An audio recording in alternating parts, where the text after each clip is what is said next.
madoka chere mabi angu tinokutambirai kunhaudzo manhokodzo zuva rogumi noribodzi mwedzi uno wakukadzi. Nyasi hopolo chingono agopuwa mubairo wokuita ndiye mutapo wenhau anofarirwa nevanhu nokuda kwokuita kwache kwokutanika huori munyaya dzaiitika muZimbabwe kunyanya panyaya yedziwa mupengo mugore ratabvari. Izvi zvatofadza vazhinji, toramba tichimutenda nokuita kwacheko. Pai Muhammad Musa apfa Nyasi, mhuri yache iribe zvizhinji zvayareketa, asi tinoti nomatambudziko. Pai vanhu vari kuenda kuongororwa dziwa mupengo wanaita wachingwarira kuongororwa zvomanyepo, nokuti tumwe turi kuseenzesiwa kuongorora turi kubata dziwari izvi zvino. Izvi zvinotorwadza nokuti kwai vamwe zvimwe zvinhu zviri kuseenzesiwa zviri kundobata chete vanhu va20 pazana vanenge vauya. Izvi zvakatonyangara mabi angu. Mumwe muzvinavhu anonzi Mabamba wokuchitungwiza kwai ndiye atori muridzi wechitungwiza yese. Kureketa kuno kwai agotengesera vanhu nenzvimbo nomakambani nezvimwe zvakasiyana siyana nzvimbo dzokuwakira zvidzimba nezvikoro nezvitoro zvinosvika mamiliyoni mana omari yokuAmerica. Paribe agoziva kuti agozvikona sei kuita izvi aribe kumbosungiwa mumasuremu, toimba kuti achagosungiwawo. Mumwe kadzitape anonzi Simba Sitole asungiwa Nyasi nomapurisa. Magweta ache atoenda kumutakanura, asi paribe agoziva kuti zvanga zvaitika chire. Mapurisa ayo aribe kureketawo kuti wamusungirei nokuti atowaratidza pachena kadhi rokubasa kwache. Idi pakanyangara kutapa nhau imhosva. Kanzuro yeguta reHarare kwai Rugosaya iri kutaikiwa noana mukoti wakawanda vari kuenda kumasangano akazvimirira ega anobhadhara mari inotenga. Pai masangano akazvimirira ega aya akutoita kutoramba achitora wabasa awa zvokutoti kanzuro yakugochema nokuti wari kuenda kureketa kuno. Dai waita tusvinu wana mukoti wareke kugovatiza.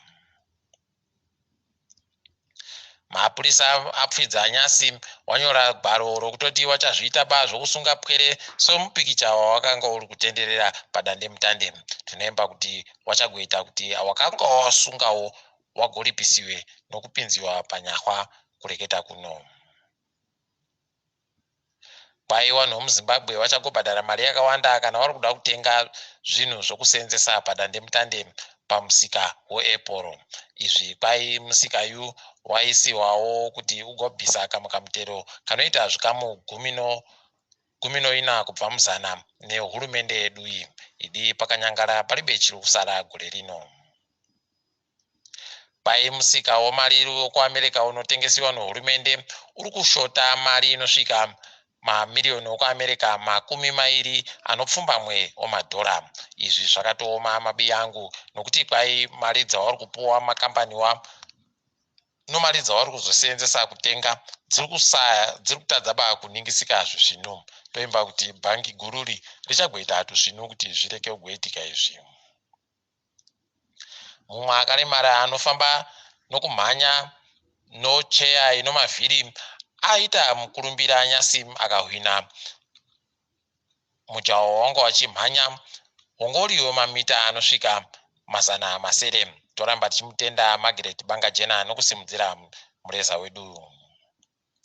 Kwai chikwata chowakadzi vanotamba kiriketi wokuPakistan chakutodamburira urendo hwavo hwanga vari kuita ino wokutamba mutambo wayo. Izvi zvakonzerwa kambani yondege yoEmirates iyo iri kumbomira kuita zvokuuya muZimbabwe pari zvino. Toimba kuti wachagoita tusvinu muchikamu chinoteera.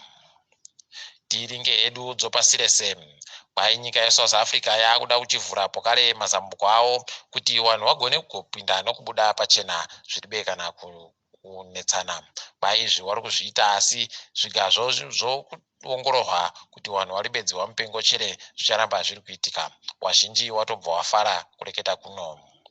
South Africa pokare yaingidzira kuramba vanhu vachipuwa kamari kokuti vari kuseenza uye dziwa mupengo rakawakuba. Kwai kamari kakuramba kachipiwa vanhu kwemwedzi 3 iri kuteera iyi. Toramba tichitenda kuita ku. pai kambani yondege yokunamibhia kureketa kuno yakuda kupfikawo masuo awo pai wakapfika kuri kutotaikiwa nevanhu vanosvika 600 nomabasa. Izvi zviri kuhwadza mabi angu heno kuti kune kambani chere ichasara dzasi kuafrica no ichisenza munyaya dzondege dzi. Pai kuuganda ichagobhadhara madhora 9 pakamushonga akabodzi kega kega komishonga ayo yodziwa mupengo iri kugadzirwa neoxford aka madhora aya akapetiwa katatu pane mari yakabhadharwa nonyika dzokueurope. Izvi zvinotorwadza mabi angu asi palibe chokuita. Pai mumwe anowira kodzero dzevanhukadzi wokusaudi arabia anonzi Loujain Al Houto pai aburitsiwa mushure mekunge ambopinziwa mujere kwemazuva anopfuura chiuru chibodzi. Idi tinoramba tichindoti dai waita tusvinu wakuru wehurumende iyi warega ugodando. Tiri ipapo mabi angu panyasi togumira pano. Ndini wenyu Mhanduwe Wonhau.